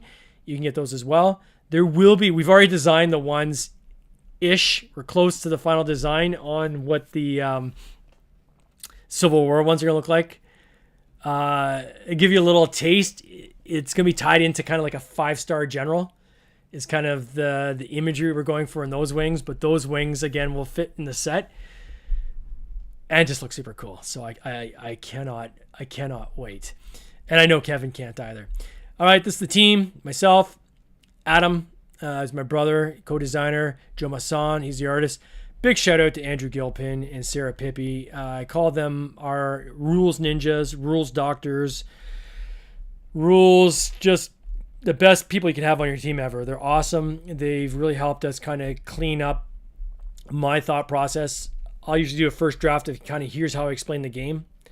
They go through and just rewrite it so it makes sense, and they're great, and I love how detailed they are. There's stuff will always slip through, of course. Someone will always find a typo after 10 people have reviewed stuff, but man, they've really upped our game in the quality of our rule book, so I want to thank them for that. They've done a great job. So happy to have them on the team. Quite frankly, while I was doing this live, Andrew was pinging me on another game we're working on where he was going through rules and giving me feedback on that, so just a real good dude. Those who backed the Lost Contact or part of our last campaign, there was a couple hiccups. We know this, right? So, and we've dealt with this. There's a couple of them where the planet fell off some of the boxes. So like this planet here, across the ocean, sub-zero temperatures, the glue failed on some of these. You can just hot glue it back on. But things like that, it's like, okay, I want that, if that's coming off, I want the paper to come off with it. Like I want it to rip. So things like that. Again, we had a couple mechs that broke the way they were packed. So just the game turned out really, really well, but there was a lot of back and forth, exhausting amount of back and forth, right? To try to get to where we were. And we ended up in a good place, but that time of invested in a lot of the back and forth, sometimes talking about the exact same issues that I talked about before, we made the decision that, you know what, going forward, we're going to go with a different manufacturing team. I'm not going to name drop them. I'm not going to throw the prior team under the bus. Those following us know who we're talking about. But what I want to do is give people a seal of assurance, knowing that going forward, we're very cognizant of this. We want to make sure that things can be as perfect as possible as we go through. And so from my end, one way to do that is to, if you've worked with a manufacturer that you've worked really well with and you know it's got really good quality, start using them more. Longpack is one of these manufacturers. We used them on Catnip Auction House. They've done the manufacturing, short-run manufacturing samples that we gave the reviewers of this game. They are the A-list team, in my opinion. Okay, so in this industry, Longpack, they are the A-list team, right? They have a massive team. They have customer service people that are all over you as a manufacturer, as a publisher. They are very collaborative. They've got a very good shorthand back and forth with you. Give an example when we're talking on this game, Survivors. And we had how the thing was packed up. And they're saying, well, maybe we need to make the box bigger to fit some of the extra stuff you want to ship to make this pack a little bit more efficient. And I said, no, because when these are on the shelf, the box height has to be the same so they line up, right, on a calyx. I want it to look really nice and sharp and crisp and Chronicle 1, Chronicle 2, and so forth. I said, what about the lid on the resource tray? Can we form that so that has pockets and hold stuff? And they're like, that's a great idea. We'll talk to our engineer. We'll be back to you. Literally 48 hours later, they're sending me 3-dimensional renderings of what that would look like. It was exactly what I was talking about with some additional ideas that were smart ideas they came up with that I built on kind of what we're talking about. That's the kind of collaboration you want when you're going through these kind of things, right? Because you want to spend less time on customer. I don't want to say customer service because I mean I am here. If you have questions, reach out to me. People who know me, Eric, who if you're still listening, I respond sometimes within minutes. If I'm in front of my computer and an email comes through, bang, I'm back to you like instantly. But I'd rather spend the time on, how can we build more stories? What are some interesting ideas you have? Tell us what you loved about the game. Tell us some things, struggles you had, some things you didn't understand. Let's talk. That's where I want to spend my time. I don't want to spend my time trying to fix manufacturing issues, right? It seems silly, but I don't want to spend my time doing that.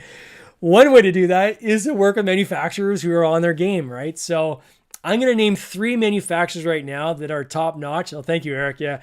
That are top notch. Top of the pile, Longpack. Close second, probably tied, What's. So WHATZ Gaming. They did Time Splicers. Their production value on that game was amazing. They did Guardian Geckos. The number of compliments I've had on how well Guardian Geckos turned out and the meeples in that game, those guys are amazing. And then the third one I say would be Hopes. Hopes did Bunny Drops, did an amazing job. So the question might be, well, why don't you just use like Longpack for all your games? Or why don't you just use What's for all your games? I definitely have my top 3. But what I found is the way manufacturing works in China specifically is most of the manufacturers have one thing that they do in-house. What's, they're very good at making meeples. I'm pretty sure they make them themselves. Longpack is very good at sourcing, and they do printing themselves. Hopes are a printer, right? All the other stuff they do, they outsource, right? So if Hopes wants to make a game that contains a bunch of meeples, and you look at their quote sheet, the printed components are going to be way less costly than maybe another manufacturer, but like the cost of doing the meeples is going to be much higher than another manufacturer. Flip side, if you're going with What's, meeple cost, everything is crazy economical, but the printing cost for your cards is like, whoa, why is it so expensive to print that deck of cards where this other guy is doing it for like $2 cheaper? It's based on what their expertise is. And they outsource the other components. So based on the type of game I'm making, that is going to determine which manufacturer I should go with, right? So if there's something that's meeple heavy, has like a lot of like little bits and stuff in it, we're going to be using them a lot, right? Guardian Geckos, again, top notch, did amazing. Very collaborative as well. So they kept coming back to me saying, you sure you want to do X, Y, Z? We think it might actually be better if you do it this way. I'm like, wow, thank you. Please tell me I'm wrong more often. That's what I want, right? We'll make better games that way. Hope's very similar to Hope's, like bang, bang, bang. They're on you from a customer service standpoint, dedicated account management. Their printing costs are so economical that if there's any like card heavy game, like Bunny Drops is literally just two massive stacks of cards in a thermoform tray that's transparent so you can see the nice printing on the inside of the box, lid, and the base. No one came close to hitting their price on that game just because it's right in the zone of what they're experts at. So again, what's Hope's and Long Pack? It's going to be between those three. I'm probably going to shuffle. If you're joining us on TikTok, I know I've been talking for a while. Hop over to Instagram. I can't see any comments on TikTok. It's not coming through our dashboard here, but I am getting the feed on Instagram at Tin Robot Games. At Tin Robot Games is our handle on Instagram. If you're not currently following us, give us a follow if you don't mind as well on any of these channels you're watching. And come on over. We're answering questions there. We're going to probably go for another 15, 20 minutes. All right.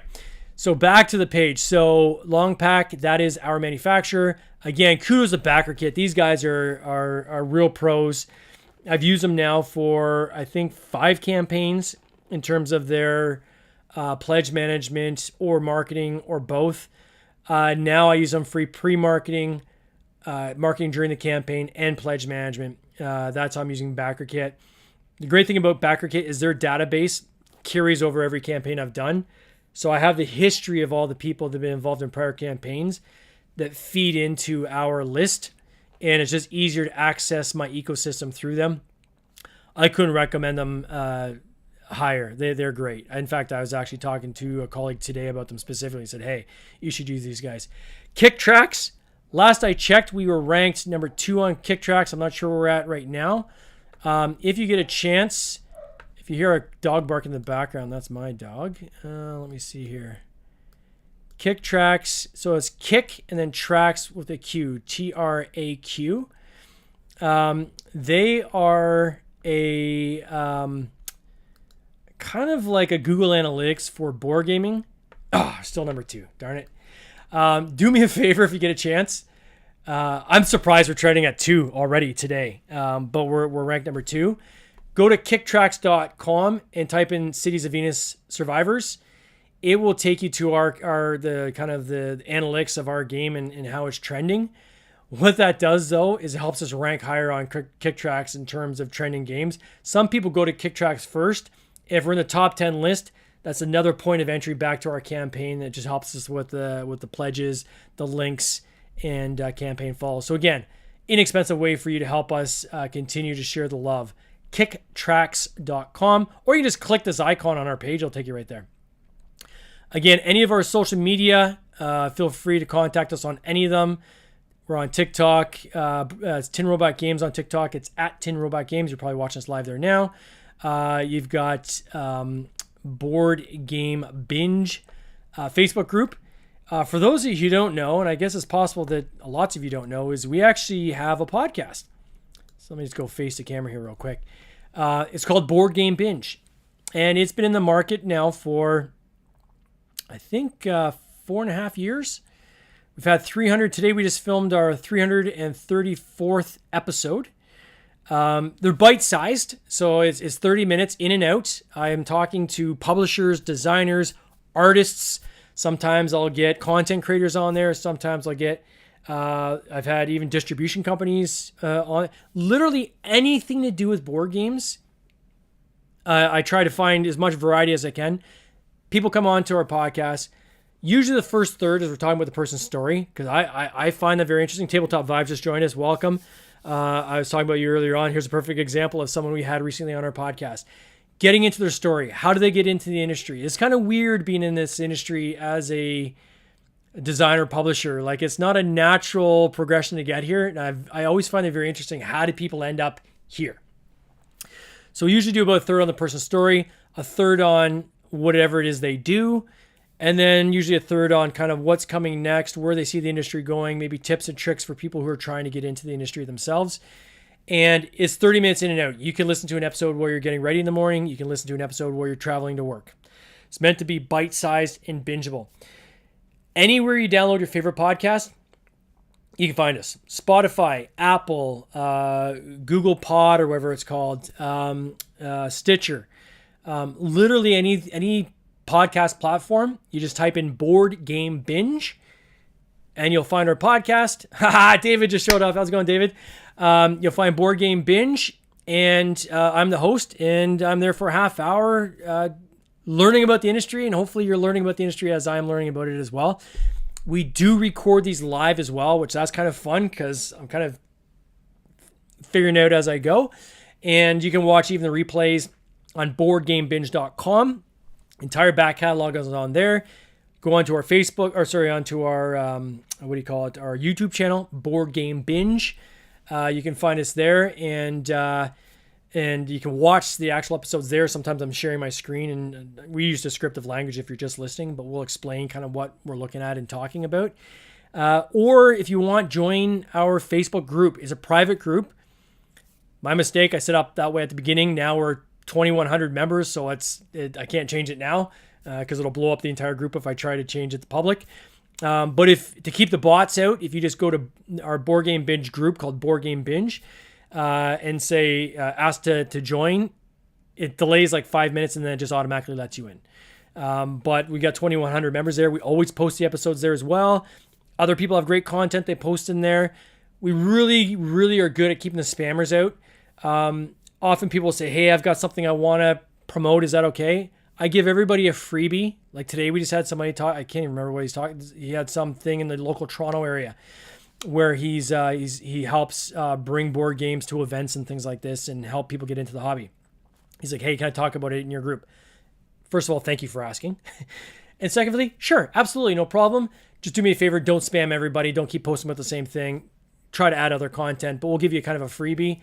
But we do keep spammers out, and I will take down if somebody just keeps promoting their Kickstarter campaign and know they're not adding value to the group.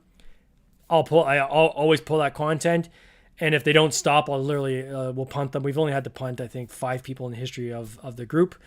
Pretty sure 4 of those 5 were bots, anyways. But join us on Board Game Binge Facebook group. It's an awesome group, and David's saying it's. Long time to listen. Absolutely recommend this podcast. Oh, thanks, man. Yeah, I think he was actually participating live in our podcast with Richard as well, which is awesome today.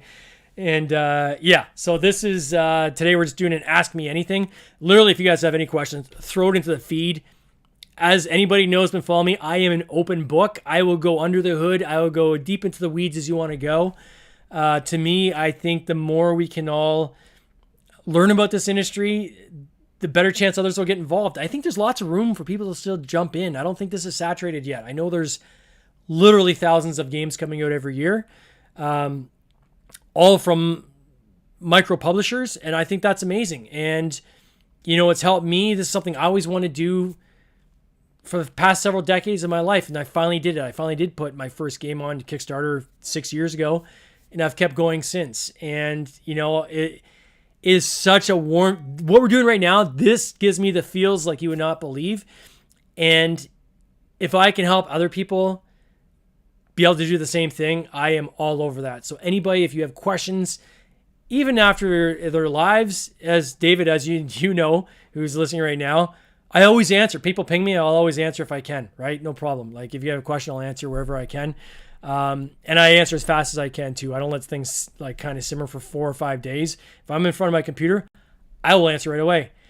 Eric, any possible solo mode survivor? Yeah, it says 1 to 6 players, buddy. We have a solo mode. We were 2 to 6. So in fairness to Eric, we were 2 to 6 players announced up until yesterday before we went live. What we did last time when we had Cities of Venus is I held off announcing the solo mode until week 2 because it gave me a bump in the second week, selfishly just help with the algorithms. But there were so many people last time around that asked me along the way where I kept saying, yeah, we are doing a solo, it's coming, that it's just easier to have all the artwork, all the graphics and everything updated. I know there's one typo on our page where it still says 2 to 6 players, but all copies of Cities of Venus Survivors will be 1 to 4 or 1 to 6. The solo mode, I'll get to your question in a second, Dave, is super, super cool. It is, instead of rescuing as many engineers as you can and racing to do the launch sequence and kind of having the best kind of outcome during the launch sequence, which is what is the multiplayer, In the solo mode, you have a limited number of polyominoes, right? So there's a fixed number of polyominoes you have. You have to get all 5 fuel rods. In the multiplayer game, where if you get 4 mech parts and you get a fuel rod, if you completely fill in one of your terrain maps, you get 2 fuel rods. The solo version, you get a fuel rod with all 4 mech parts, because you're not even allowed to launch unless you fixed your ship, so you got to get all 4 mech parts. But your terrain map, you still have to fill in a full terrain map, but you don't get any fuel rods for that. So it forces you to get more of that 5 of a kind Yahtzee. It's a lot tougher. There's actually you could fail, right? So, I mean, you could go through and not launch, right? That is a possibility.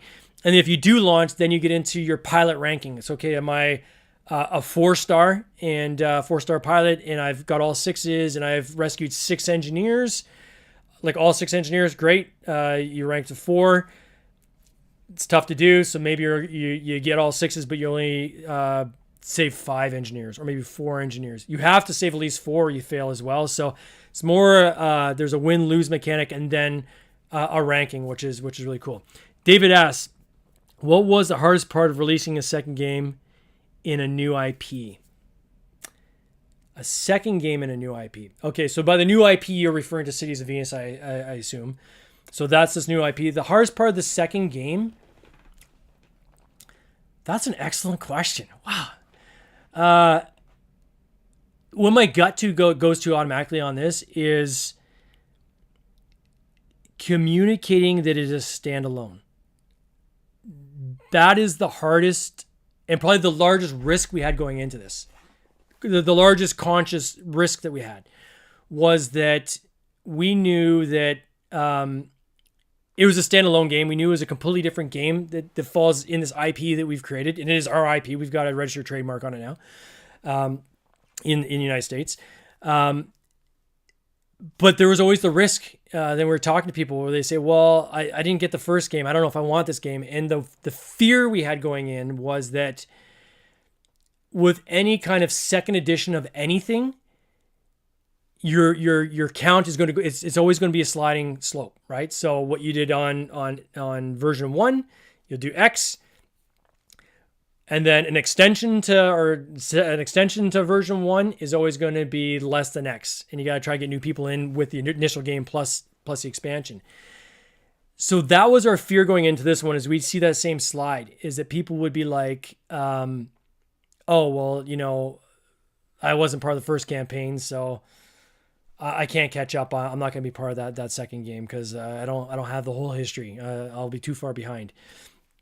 Or I don't own the first game, so I won't have all the components that I need, because sometimes games are like that. You need the components for the first game to carry to the second. That was the hardest part, I would say, of this entire thing, was how do we clearly articulate that? And the aha moment for me was The Revenant, which is part of... it's not called Skyfall. It's something Fall. One of you guys will know. It was on Kickstarter recently. It's a huge IP, and they Voidfall, which was huge. And then they came out with they did the same kind of concept here, where they did called The Revenant. And I'm interviewing the designer of the Revenant, and he's like, "Well, I wasn't even part of the first campaign." And I hadn't really known much about Voidfall. So I'm like, oh, is this kind of like an extension of that one? And he goes, no. He goes, check out the page. I checked out the page, and right at the top, boom, standalone sequel in the same story universe as Voidfall. Don't need to have the prior game to play it. This game is a standalone game on its own, set in the same universe. And the way they articulated that was so clean. I literally copied that image, went into Illustrator, put it right beside my artboard that I was working on when I was creating the campaign page here, and literally mimicked exactly their layout of how they communicated that bang right at the top, because I knew that was our biggest risk to funding. I knew that it was a strong enough game, and the IP, I think, has a lot of strength and a lot going for it, and the feedback from the backers has been like, most people have said, either publicly or privately reach out to me and say, hey, I really like how these things all kind of connect together. It's really cool. And we can talk about how some of these connect in a second. If you want, even if you guys don't have time splicers, we can even talk about time splicers. But like how these all that connected, the people like that. But I don't want the group to keep going like this and getting smaller and smaller and smaller. And then by the time we've got the fourth Chronicle, I'm dealing with like 100 people who are still in it, right? Like we gotta keep people bringing people in. So I think the plan is right now that we're gonna keep when we go to production. I'm probably gonna make 200 to 300 extra copies of every time I do a campaign. So of Survivors, I'll make 200 to 300 copies of Survivors, so that when we do the next campaign, if people want to still get into Survivors, then we'll make Survivors available to those people as well. And again, I can't articulate this enough. This is not going to retail. Unless some like localization agency calls me up and says, hey, we want to run this in Germany, and can we be a local, do localization for you, which means they reprint it and create a version in Germany. We can have those kind of discussions of what that would look like. But from our interactions with most international publishers, is they're all looking for gateway type games because they just want to get on to the next wingspan, right? Is what they're all trying to do. So for us, we're going to keep our ecosystem going. We're going to keep this, keep growing as much as we can.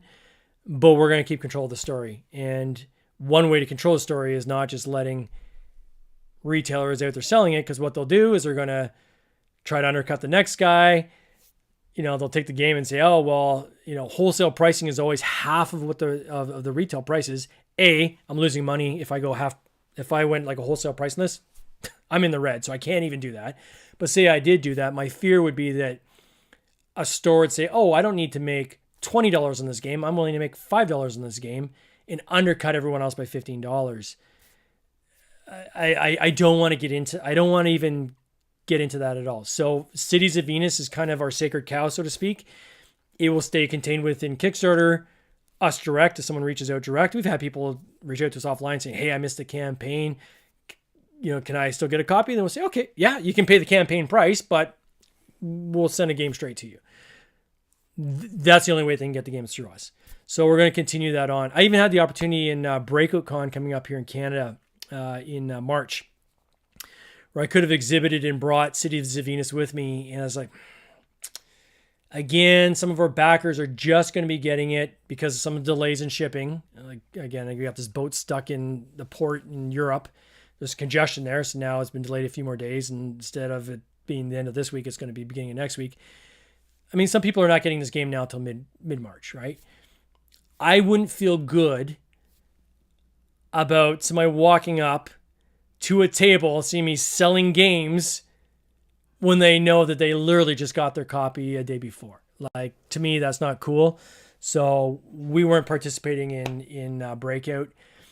And I think even going forward, our model right now is, I think I'm just going to keep this contained to Kickstarter. It seems to be a very clean ecosystem. People seem to get what we're trying to do. And I think it'll work better that way. So for Cities of Venus. Now, Garden Geckos and some of our other titles, I think that's another story on the strategy we have for those. Garden Geckos, for instance, we have another campaign coming on that one quickly on the heels of this. So probably so this is going to finish at the end of March. End of May, we might run a campaign on Garden Geckos, a reprint. The white box, so the cartoon box, we were not going to do the cartoon box again. That was exclusive to the last campaign. It's done. But we'll do a relaunch with the white box, a reprint, plus an expansion. So we've got an expansion for that game that we've created, which is actually pretty cool. It's called Dewdrops and Koi Ponds.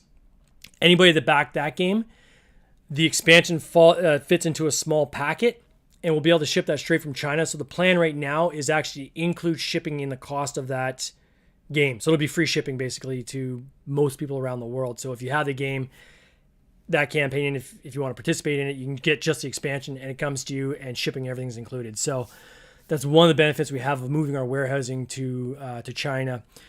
We used to have for those who don't know, we had our warehousing, some in the UK, we had some in Europe, we had some in the United States, we had some in Canada. At one point, we even were storing stock in Australia. It was a logistical mess trying to do add-ons on our Kickstarter campaigns because it's dependent on where our stock was located on whether we could even add games on. Knowing going into Cities of Venus that we want to be able to have add-ons like Dust Reclamation, Time Splicers, and things like that, we have to have them all in one location. So the only way to do that is to find a location that is going to work for us where we're not paying huge amount in storage fees and we can ship things fairly economical. And so that's the decision we made, moving all that shipping to China. For those who are following on TikTok, head on over to Instagram at Tin Robot Games is where we're also doing this live. I can only see the comments on Instagram right now. I don't know why the feed is not coming through. I know we're on TikTok. Tons of people I can see are watching live. I just can't answer anybody or see any of your comments. Please move over to Instagram at Tin Robot Games. We'll answer as many questions as we can. Again, ask me anything. We had 3 great questions here. Keep pouring them on. I love this stuff, so keep it coming. All right, so let's get back into the page. You can follow us on Board Game Binge Podcast Group, Discord. Our Discord channel is so weak sauce, and I am embarrassed to say, I wish we had more. No one joins us on Discord. We have a channel. We often I'll do board game arena nights, and we'll use the Discord to chat with people. Join us on Discord. We would love to get our membership up on Discord. It's the one area that is got our smallest audience for some strange reason. Please follow us on Board Game Geek. If you've played Cities of Venus Lost Contact, do us a favor. Please give us a rating on Board Game Geek. I'm not saying you have to give us a 10, but we have had some trolls that gave us 1s and 2s just to kind of tank our rating, and it brought our average down. That's been offset.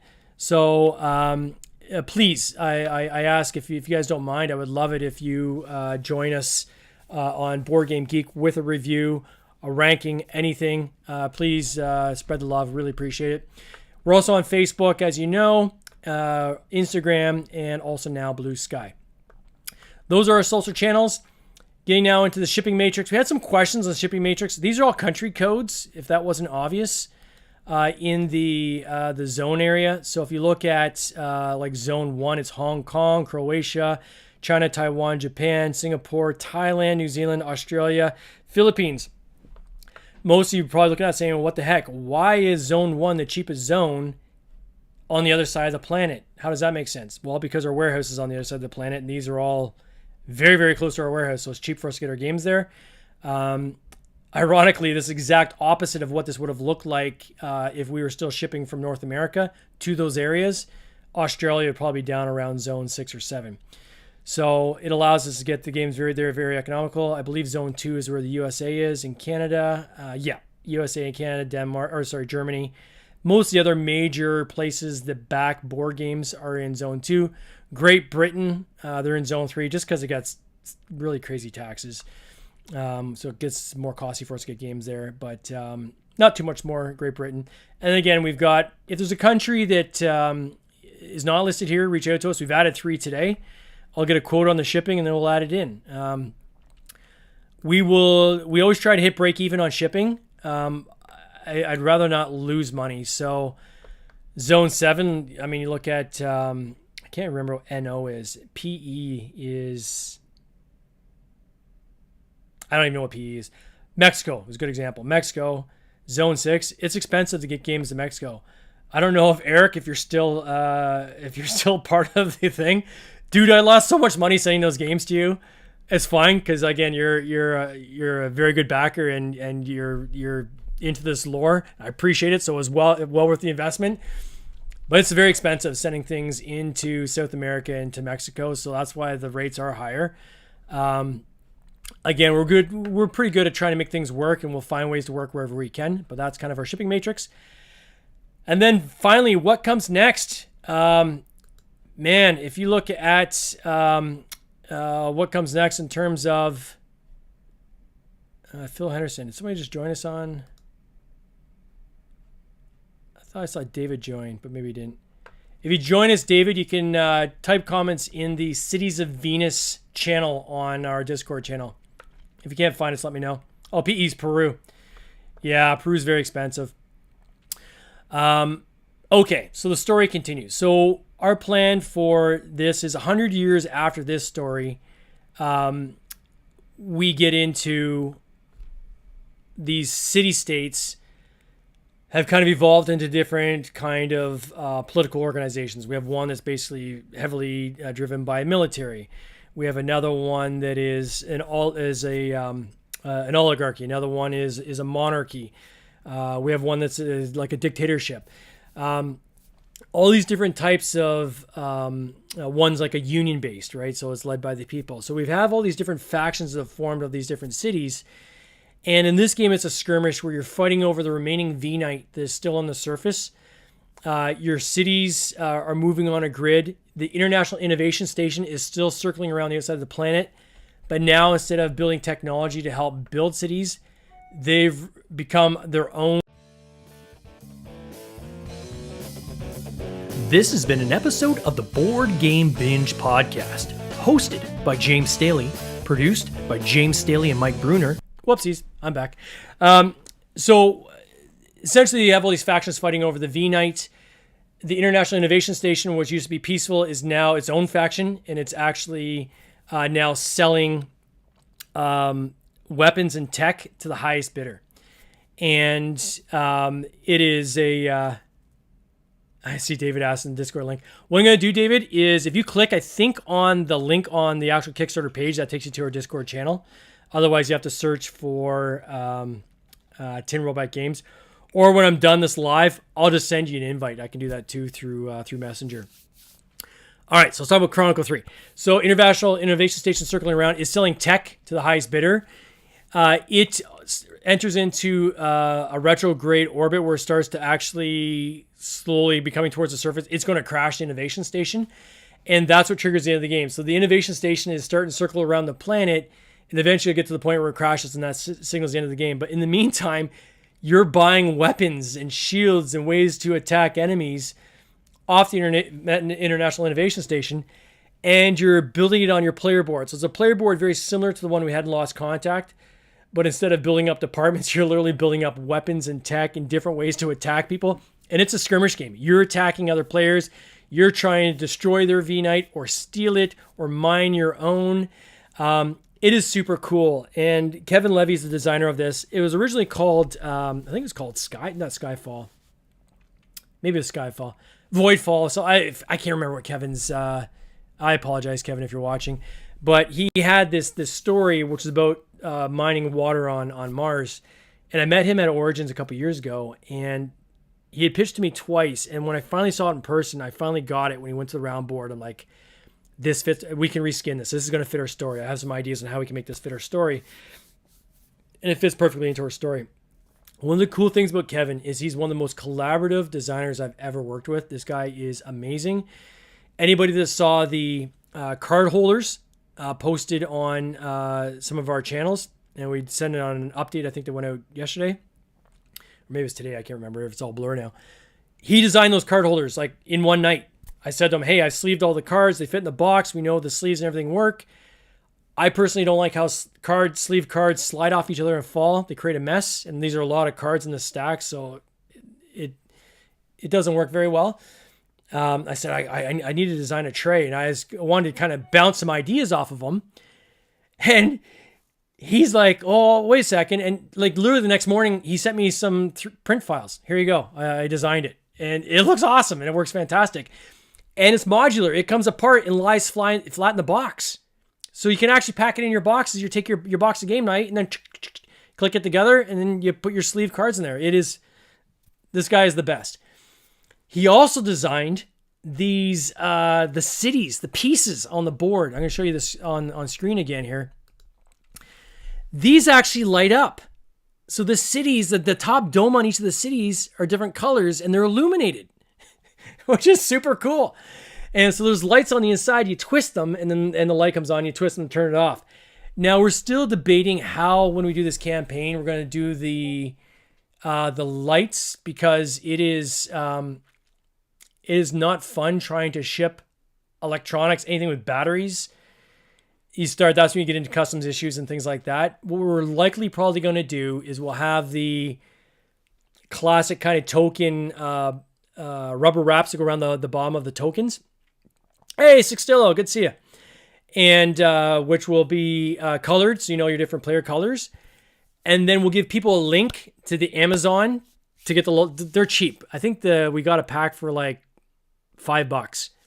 And you literally open up the city, you put the light in, you close the city, you twist it, and they turn on, turn off. That will be easier than us getting into the light bulb business. I don't want to get into the light bulb business. So we'll give people links where they can get the light bulbs themselves offline from Amazon. There's tons of links to get them. Any brand they want. They'll work with our cities. They'll light our cities up and make our cities colorful. But they look so cool on the board. You just did an amazing job. And the way this thing, the player boards now, we designed it to be very reminiscent of the first Chronicle. Again, that cohesive connective tissue is going to float all the way through. And I think people are going to be very, very happy with that. So the plan is going to be this time next year, we'll be running that campaign for Chronicle 3. And again, completely different game style, right? It's now a skirmish. Still got V-Night, still got the International Innovation Station, still got floating city boards, but now it's a skirmish, right? So your mechanisms are different. The automa on this is super cool too. So this is a game, though, you can't play 2 players. You can play 2 players, but there's going to be an automa third player that acts as an AI. And the story here is, for those who followed, which fell off my shelf earlier, Time Splicers. In the first Chronicle, we lose contact with Earth, and no one knows why. We just lose contact, and that's kind of the end of the game. The story behind how we lost contact is the AI on Earth. The singularity happens. It becomes sentient, and it literally cuts all electronic communications that humans are allowed to use, including to the colonies. So Earth loses contact with Venus. Time Splicers, humanity invents time. You're trying to travel back and forth through time. You're trying to close these different timelines that are splintering off to keep arriving back at the singularity. So you're trying to stop the singularity from happening in the first place. That's the point of this game, which is cool too. We're getting a lot of great feedback on this game. But that story now carries through to Chronicle 3, which is going to 100 years in the future. Somehow, we don't know how, there'll probably be a Chronicle on this. The AI somehow made its way to Venus and infected one of the cities, or somehow got into one of the computers. And now in Cities of Venus, part of the story is, if you're playing at a lower player count, 1 player, 2 player at minimum, AI is going to be a component that's a third player that's playing against you. You need that, so you constantly have this shifting kind of ebb and flow of who's leading and who's attacking and who's regressing. You have to have that dynamic of at least a third player. So you play with 2 AI opponents if you're by yourself. You play with 1 AI if you're with 2 people. Player count of 3 to 6. You can play just up to 6 players, or you can fill in any of those players with AI if you wish as well. You can make any of these factions autonomous, have the automa run with the factions as well. So very, very clever the way Kevin built this. But the story, how it kind of connects now from Time Splicers, now 100 years in the future, how humanity thinks that maybe we beat the AI. Well, no, the AI just was able to shoot itself, upload itself, and get itself off Earth and then over to Venus. Now it's trying to take over there. So it's cool to see where that story is going to flow. From there, we'll obviously get into then Chronicle 4 that we're talking about earlier. And Chronicle 4, again, is this whole idea of uprising. So there'll be one city that will represent one of the cities where you have a government that is basically a dictatorship that's basically keeping its people down. Its people are somewhat enslaved, or they're seen there as workers, and the ruling class of that city is keeping all the wealth for themselves, and they're basically having all the people do all the work. So the citizens rise up, and the idea of this game is you're literally going through the city, almost like a dungeon crawler. Anybody's played Clank, but the Clank, I think it's called, not Caverns, it's Clank Dungeons or something like this. It's one of the Clank versions where you're literally modularly building the board as you go. So it's different every time you play, how you traverse kind of that dungeon crawl. It will be that kind of vibe with kind of bosses that you have to defeat, but able to acquire items when you beat people, and then take those items to the next thing. Key cards, unlock doors, and so forth. And the idea is you're trying to get to the control center and take over. So the idea is this will be a co-op, and we've sketched out the story and somewhat the mechanisms how it will work. We don't have anything physical yet. That'll be coming in the coming months. But the idea is cool, and I'm super excited about it. Mainly because my plan, I think, at this point is to have like a dual purpose. And I'll get some of your opinions as to whether we should announce this during the campaign or announce it when the game is launched. But the idea is you're trying to overthrow you're trying to basically overtake the control room and take control back of the city. But my idea is that after you've played enough of that, you can actually play from a different perspective where you're in control of the city and you're not the bad guys. The people just think you're the bad guys. You're actually trying to help them, and they're not realizing that. And you're actually trying to keep the uprising from taking over. So you're playing it back the other way. And that kind of idea of kind of playing it from different perspectives of who really is the good guy, who really is the bad guy, I think is kind of narratively kind of cool. So that's kind of what we're toying with right now as a sneak peek for Chronicle 4. And then Chronicle 5, we're not sure if there's a Chronicle 5 yet. There probably will be. There's some ideas I've been thinking of, but nothing in stone yet. But definitely we know where we're headed on Chronicle 4. And then Architects, for those who followed earlier in the last campaign, that we've been shifting timelines of different things where we're launching. Architects, which is a roll and write, which is about like designing the city in the first place, the different departments and how they work and so forth. That was designed by Stephen Hill. It's already done. It's designed. The game's made. It's going to be graphic design heavy, so we're now parking that until we, quite frankly, have some funds to put into the graphic design on that and get that looking good. And the idea is that will launch as the standalone side game of the Chronicle 3 campaign. Will be Seas of Venus Architects. That's the plan there. So there we are, my friends. That is the end of the campaign page. That was a long chitty chat, but I'm super pumped. I am super, super grateful. Thank you so much for all your help. And I mean, the people chiming in, and thank you guys. I don't know if Caesar's still online, but Cesar Delgado, for those that just joined us later on, he's the artist that did Richard McCrae's Schooled, which is on Kickstarter right now. We interviewed Richard earlier today. He's also the artist that did the cover of Garden Geckos. He's the artist that did Hamsters vs. Hippo, and he's the artist that did Bunny Drops, all the kawaii style drawings in Bunny Drops. Uber talented dude. I am so happy with what he's done for this industry. He's a great guy to work with. Very, very easy to get along with. One of the dream artists to work with. So if anybody ever gets a chance to work with Caesar, jump on it. He's great. And thank you guys. I might do another live tomorrow. We'll see. I'm going to keep some lives going throughout the campaign. And this is collaborative. If you have ideas, I want to hear them. And definitely in terms of story narrative, Eric, we were talking about Chronicles earlier. From the first campaign. We're working on some Chronicles. We'll release them soon. Stay tuned. We got some coming. And Kevin had a great idea of doing fan fiction as well. So having a mechanism for people to be able to submit their own stories, their own Chronicle stories set within our universe. And then you kind of almost do like, what is it Marvel one of the guys do, or Star Wars, where they had like the legacy versus non-legacy. So they could all be considered legacy, but then if there's ones we think we love and fit into our narrative, we actually pull them over and make them canon, right? So that's kind of some of the ideas we play with as well with Eric, which is kind of cool, or with Kevin, which is kind of cool. So keep them coming, guys. Thank you so much again for joining me on this live. All the best. Please keep sharing the campaign. Let's see how high we can get it.